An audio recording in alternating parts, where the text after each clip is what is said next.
Hello students, आप सबका स्वागत है अपने YouTube channel Agastya math academy में। आज की वीडियो में हम क्लास 8 चैप्टर 4 क्वाड्रिलेटरल को कवर करेंगे। हमारा जो टॉपिक रहेगा आज का क्वाड्रिलेटरल्स रहेगा। हम आगे की वीडियो भी जल्द से जल्द लेकर आएंगे। तो आज हम करेंगे स्टार्ट क्वाड्रिलेटरल। देखो बेटा, जो ये वर्ड क्वाड्रिलेटरल है ना, ये एक लैटिन लैंग्वेज से लिया गया वर्ड है। यहाँ पर क्वाड्री वर्ड लिया गया है क्वाड्रा से लिया गया है। और क्वाड्रा का मतलब ही क्या होता है? 4, जिसका मतलब ही क्या होता है? 4। क्वाड्री वर्ड लिया गया क्वाड्रा, जो कि एक लैटिन लैंग्वेज का वर्ड है, जिसका मीनिंग ही क्या होता है? 4।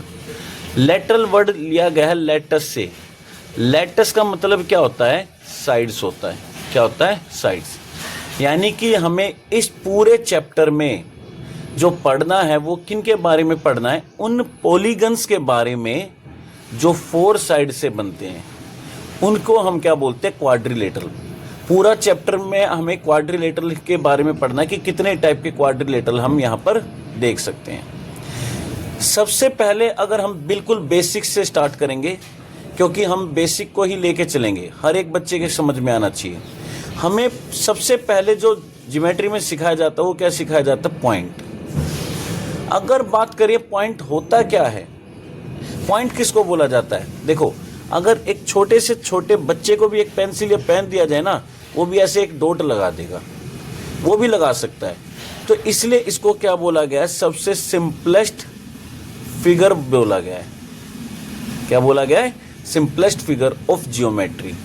अगर जियोमेट्री में सबसे कोई सिंपल फिगर हम ड्रॉ कर सकते हैं ना, तो वो कौन हो सकता है? एक पॉइंट, जिसको हम क्या बोल देते हैं? एक डॉट भी बोल देते हैं। जो किससे रिप्रेजेंट की जाती है बेटा? एक डॉट से रिप्रेजेंट की जाती है। इससे सिंपलेस्ट फिगर हमारी कोई नहीं होती है। डॉट से हम इसको क्या करते हैं? रिप्रेजेंट करते हैं। सेकंड फिर हमारा आता है लाइन। अब ये लाइन क्या होता है, इसको समझते हैं। लाइन बोला जाता है कलेक्शन ऑफ पॉइंट्स को, collection of points on a straight path, collection of point on a straight path. अगर किसी एक स्ट्रेट पाथ पे जो हम पॉइंट्स का कलेक्शन लेते हैं, उसी को क्या बोलते हैं? लाइन। देखो, जैसे 1 पॉइंट, 2 पॉइंट, 3 पॉइंट, 4, ये ऐसे लगते गए इस तरह से ये पॉइंट्स का हमने क्या किया? कलेक्शन किया। अगर मैं देखूं तो मैं इनके बीच में और पॉइंट लगा सकता हूं। ऐसे धीरे धीरे जूम करेंगे इसको, और जूम करने के बाद इनके बीच में धीरे धीरे और पॉइंट लगा दो। तो आप क्या देखोगे कि ये जब पॉइंट्स का कलेक्शन होता है ना, इसी को आप क्या पाओगे? लाइन पाओगे। यानी कि धीरे धीरे आपस में जुड़ जाएंगे सभी पॉइंट, और यहाँ पर एक नई फिगर हमें मिलेगी, जिसको हम क्या बोलते हैं? लाइन।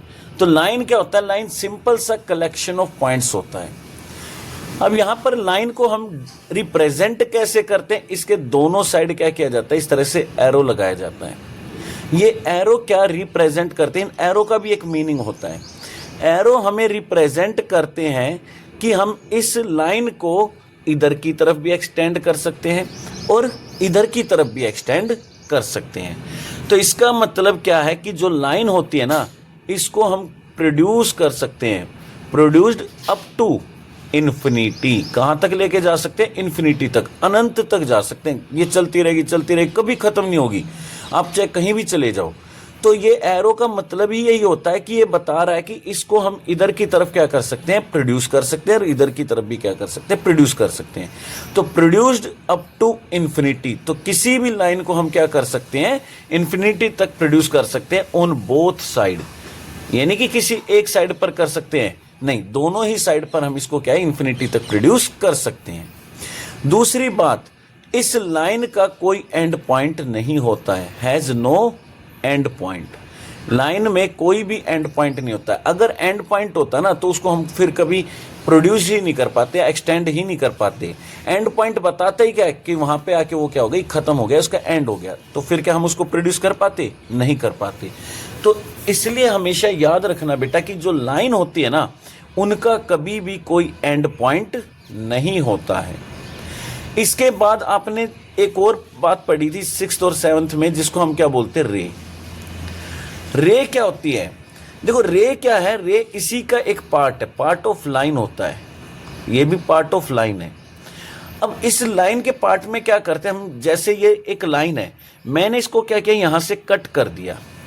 जैसे ही मैंने इसको यहां से कट किया तो यहां पर इसका एंड बन गया यहां से। अब ये इससे आगे जा ही नहीं सकती, मैंने इसको काट के यहीं पे क्या कर दिया, बीच में से खत्म कर दिया।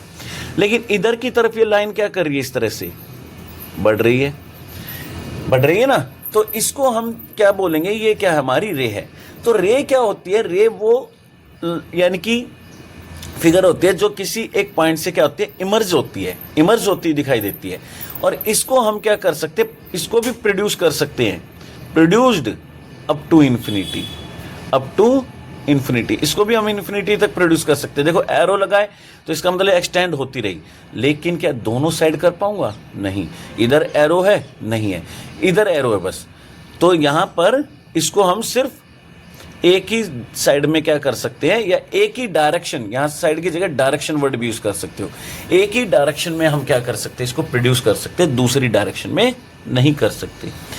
इसमें क्या होता है, एक एंड पॉइंट होता है, हैज वन एंड पॉइंट। इसमें एक एंड पॉइंट भी होता है, ये हमेशा याद रखना है, ये इसका एंड पॉइंट है। रे कहाँ देखिए, जैसे एक टॉर्च होती है ना, एक टॉर्च इस तरह से यहाँ पर, तो आपने देखा होगा इस टॉर्च में से क्या होती है, इस तरह से लाइट निकल के आती है, वो लाइट रे बोली जाती है। क्या बोली जाती है, लाइट रे। अगर आप देखोगे इधर की तरफ, इसमें क्या कि कहीं तक भी एक्सटेंड कर लो, लेकिन क्या इससे इधर जा सकती है लाइट, नहीं जा सकती। वो इधर जाती रहेगी, इन्फिनिटी तक जाएगी, लेकिन इससे इधर नहीं जा पाएगी। तो ये जो हमारी होती है, ये क्या होती है, रे होती है, जो किसी एक पॉइंट से इमर्ज होती हुई हमें क्या दिखाई देती है। तो उसको हम क्या बोलते हैं, रे बोलते हैं। तो ये हमारी क्या हो जाएगी, रे हो जाएगी। उसके बाद हमारा जो अगली डिफाइन आती है, वो क्या आती है, लाइन सेगमेंट्स। जब तक आप इनको अच्छे से क्लियर नहीं करोगे ना डिफाइन को, कभी भी ये चैप्टर आपके क्लियर नहीं होगा, समझ में नहीं आएगा, ये बात कंफर्म है। लेकिन आप सभी बच्चों से एक ही रिक्वेस्ट है, हम आपके लिए हर एक वीडियो लेकर आएंगे, जल्द से जल्द लाएंगे और आपका सिलेबस कवर करेंगे विद एक्स्ट्रा क्वेश्चंस जो स्कूल के एग्जाम्स में दिए जाते हैं। बस आपसे एक छोटी सी रिक्वेस्ट है, हमारे चैनल को लाइक और सब्सक्राइब कीजिए। अब बात करते हैं लाइन सेगमेंट। लाइन सेगमेंट क्या होता है, लाइन सेगमेंट भी पार्ट है किसका, लाइन का। अगर मैं लाइन को यहां से और यहां से दो जगह से काट दूं तो मुझे एक इस तरह का टुकड़ा दिखाई देगा, ऐसे। तो यहां पर इसमें क्या होता है, इसमें दो एंड पॉइंट होते हैं, हैव टू एंड पॉइंट्स, इसमें दो एंड पॉइंट होते हैं। यानी कि इसमें किसी भी डायरेक्शन में हम इसको प्रोड्यूस नहीं कर सकते। एक बार इसको जितना कट कर दिया ना, ये उतनी ही रहेगी, ना कभी आगे जा पाएगी इधर, ना कभी इधर आगे जा पाएगी, और ना कम हो पाएगी। तो इसका मतलब क्या हुआ बेटा, इसकी जो लेंथ होती है वो क्या होती है, बिल्कुल फिक्स्ड होती है, हैव फिक्स्ड लेंथ। ये कभी भी कम या ज़्यादा नहीं हो सकती। एक बार जितनी लेंथ हमने ले ली उतनी ही रहेगी, ये कभी कम या ज़्यादा नहीं हो सकती है। तो हमेशा याद रखना, इसकी जो लेंथ होती है वो हमेशा क्या होती है बेटा, फिक्स होती है, कभी ये कम या ज़्यादा नहीं हो सकती। इनको रिप्रेजेंट कैसे करते हैं, इस तरह से, ये इसकी रिप्रेजेंट है। इसको कैसे करते, रे को इस तरह से करेंगे, हमेशा याद रखना। अगर ऐसा कोई आपको दिखाई दे रहा है वो रे है, इसका मतलब। अगर कुछ इस तरह का दिखाई दे रहा है तो ये समझ जाना ये हमारी लाइन की बात हो रही है। किसकी बात हो रही है, लाइन की। लेकिन अगर कुछ भी एरो ना दिखाई दे, सिर्फ एक ऐसी लाइन सी दिखाई दे, तो समझ जाना ये हमारी लाइन सेगमेंट की बात हो रही है। अब यहां पर क्या होता है, एक होता है वर्ड कर्व। कर्व क्या होता है, फ्री हैंड ड्राइंग होती है, एक तरह से फ्री हैंड ड्राइंग होती है, या फ्री हैंड लाइन भी बोल सकते हैं इसको। लाइन भी खुद एक कर्व है, ये बात हमेशा याद रखना, लाइन भी एक कर्व है। आप कहोगे तो सीधी होती है, कर्व कहाँ है। अगर हम इस कर्व को सीधा सीधा ड्रॉ कर दे तो वो क्या बन जाती है, लाइन बन जाती है। लेकिन अगर टेढ़ा मेढ़ा कुछ भी आप ड्रॉ कर रहे हो ना, ये सब क्या हमारी कर्व है, ठीक है। लेकिन अगर मैं इस कर्व को बिल्कुल सीधा ड्रॉ कर दूं तो फिर उसको क्या बोला जाएगा, लाइन बोला जाएगा। तो कर्व एक फ्री हैंड ड्राइंग होती है, जो हम ऐसे कुछ भी क्या कर देते हैं, ड्रॉ कर देते हैं, तो उसको हम क्या बोल देते हैं, कर्व। और ये बात हमेशा याद रखना बच्चों कि जो हमारी लाइन है ना, वो खुद भी एक कर्व है। और कैसी कर्व है, एक स्ट्रेट कर्व है, तो उसको हम क्या नाम दे देते हैं, लाइन नाम दे देते हैं। अब हमें जो मेन यहाँ पर पढ़ना है ना, वो पढ़ना पॉलीगन्स।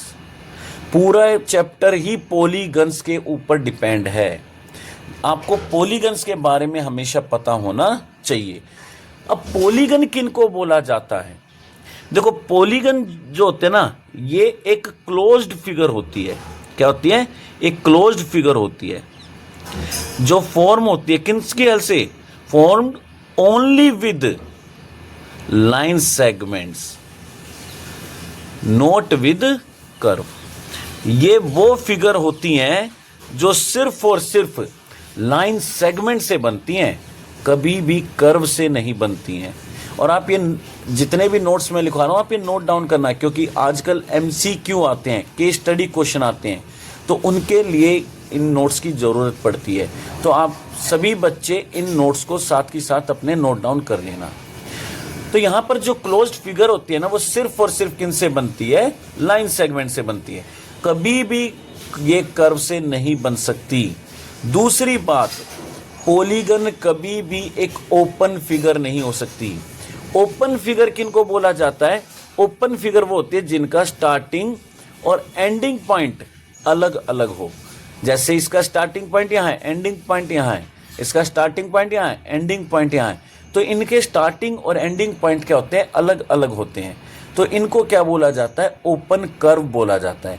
लेकिन जिन फिगर का स्टार्टिंग और एंडिंग पॉइंट बिल्कुल एग्जैक्ट सेम होना, वो फिगर हमेशा क्या बोली जाती है? क्लोज्ड फिगर बोली जाती है। जिनका स्टार्टिंग और एंडिंग पॉइंट क्या हो? बिल्कुल सेम हो, उनको हम क्या बोलेंगे? क्लोज्ड फिगर बोलेंगे। और ओपन में क्या होगा? स्टार्टिंग और एंडिंग पॉइंट बिल्कुल टोटली डिफरेंट होते हैं। ये बात हमेशा याद रखना। अब बात करते पॉलीगन। पॉलीगन हमारे दो तरह के होते हैं। पॉलीगन हमारे दो तरह के होते हैं। अब दो तरह के कौन से होते हैं, इसको समझते हैं। अब यहाँ पर दो तरह के क्या है वो हम समझेंगे। एक होता है हमारा रेगुलर पॉलीगन, एक होता है हमारा रेगुलर पॉलीगन, और दूसरा हमारा जो होता है वो क्या होता है? Irregular polygon. ये दो तरह के हमारे क्या होते हैं? पॉलीगन होते हैं। एक रेगुलर पॉलीगन और सेकंड इज इररेगुलर पॉलीगन। अब रेगुलर पॉलीगन किनको बोला जाता है, थोड़ा सा इनको समझते हैं। रेगुलर पॉलीगन में जो फिगर बनाई जाएगी, रेगुलर पॉलीगन में जो फिगर बनाई जाएंगी, उनकी हर एक साइड का मेजर हमेशा क्या आएगा? इक्वल आएगा। कभी भी वो कम या ज़्यादा नहीं हो सकता। यानी कि जितनी भी साइड्स है, उन सभी साइड्स का मेजर क्या आएगा? बिल्कुल सेम आएगा, इक्वल आएगा।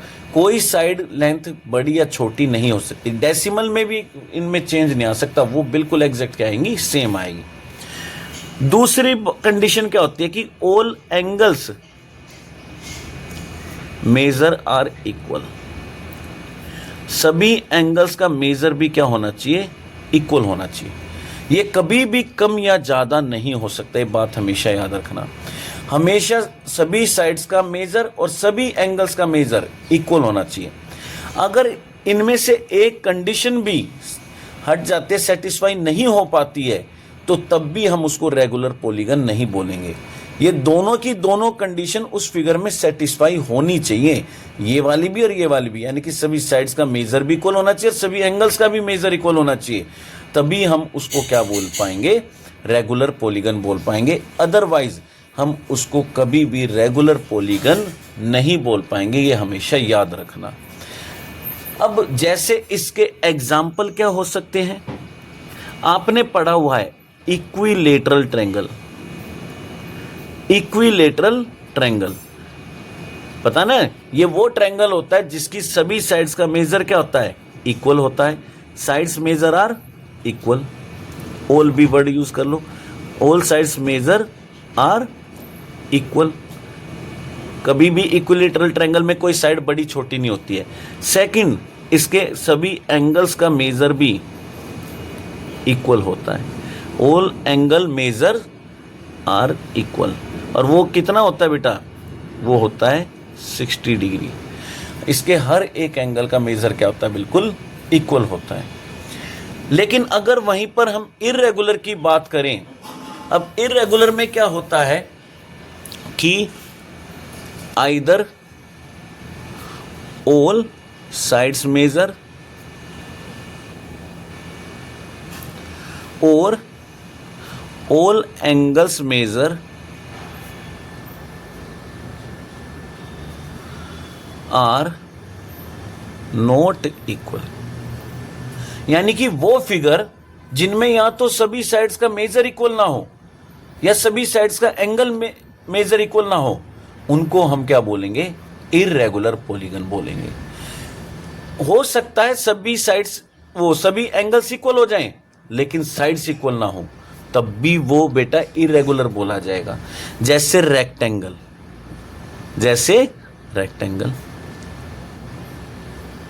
देखो हम धीरे धीरे क्वाड्रिलेटरल पर ये आ रहे हैं। ये रेक्टेंगल एक क्वाड्रिलेटरल है।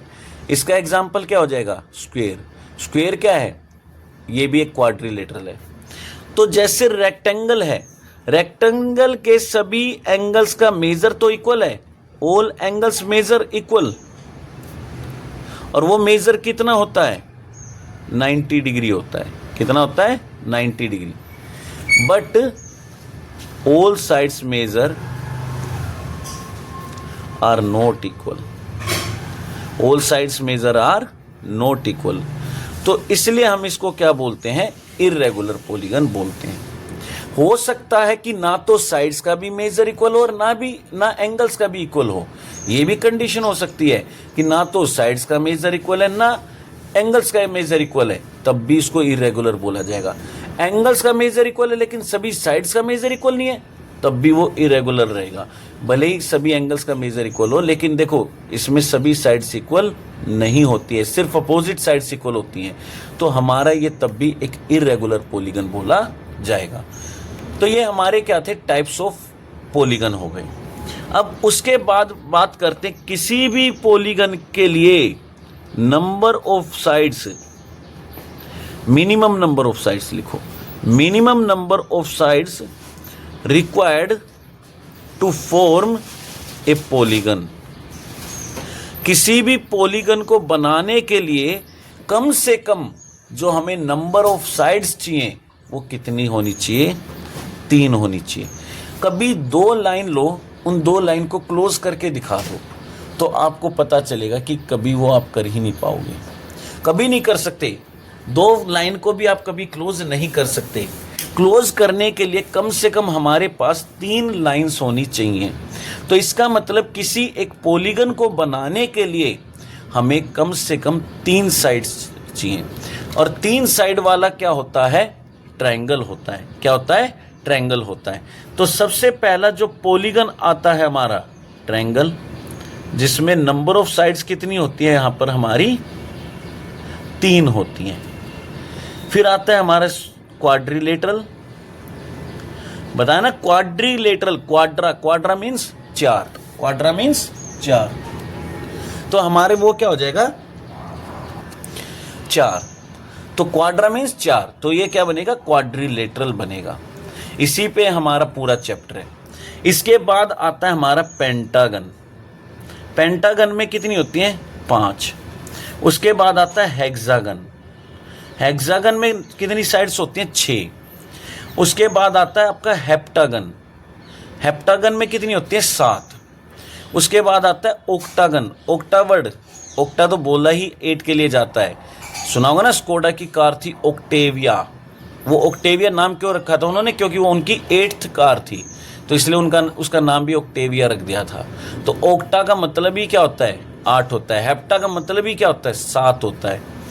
नैनगन 9, डेकागन 10, इस तरह से चलते रहते हैं। और इन सभी को हमने फिर एक कॉमन नाम भी दे रखा है, पॉलीगन। क्या नाम दे रखा है? पॉलीगन। कि इन सभी को हम क्या बोलेंगे? पॉलीगन बोलेंगे। ये बात हमेशा याद रखना। ये जितनी भी फिगर्स है हमारी, इन सबको क्या बोला जाएगा? पॉलीगन बोला जाएगा। तो पॉलीगन कौन सी फिगर होती हैं? सिर्फ और सिर्फ क्लोज्ड फिगर होती हैं जो कर्व से कभी नहीं बनी होगी। देखो जैसे एक एग्जांपल लेते हैं, ये भी एक क्लोज फिगर है, हमने यहाँ पर पढ़ा था ना, ये भी हमारी एक क्लोज फिगर है जिसको हम सर्कल बोलते हैं। ये क्लोज है बिल्कुल, इसका स्टार्टिंग और एंडिंग पॉइंट सेम है, तो क्या मैं इसको भी पॉलीगन बोल सकता हूँ? कभी नहीं बोल सकता। ये बात हमेशा याद रखना बेटा, ये कर्व से बनी है तो ये हमारी पॉलीगन नहीं है, नॉट ए पॉलीगन। इसको हम कभी भी पॉलीगन नहीं बोल पाएंगे। पॉलीगन सिर्फ और सिर्फ तब बोला जाएगा जब वो लाइन सेगमेंट से बनी होगी, जिस तरह से हमारे ये बने होते हैं triangle, quadrilateral, pentagon, hexagon, heptagon, octagon, इन सब को हम क्या बोलते हैं, पॉलीगन बोलते हैं, लेकिन उसको कभी पॉलीगन नहीं बोला जाएगा। और इसके ऊपर टीचर क्वेश्चन पूछता रहता है, खासकर पॉलीगन की डिफाइन और उसके टाइप के ऊपर हमेशा क्वेश्चन आता है। तो ये हमारा क्या पॉलीगन है। अब यहीं से हमारा चैप्टर क्या करेंगे, हम स्टार्ट करेंगे, जिसका नाम क्या है, क्वाड्रिलेटरल। तो अगली वीडियो में हम चैप्टर की स्टार्टिंग लाएंगे। ये आज उसका बिल्कुल इंट्रोडक्शन था और ये इंट्रोडक्शन से क्वेश्चन आते हैं।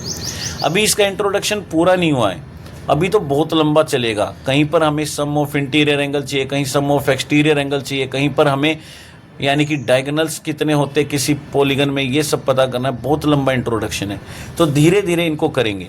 हाँ, आपका एक एक टॉपिक कवर किया जाएगा, इस बात की गारंटी है। बस आपसे सबसे एक ही रिक्वेस्ट है कि हमारे चैनल को लाइक और सब्सक्राइब कीजिए। Thank you.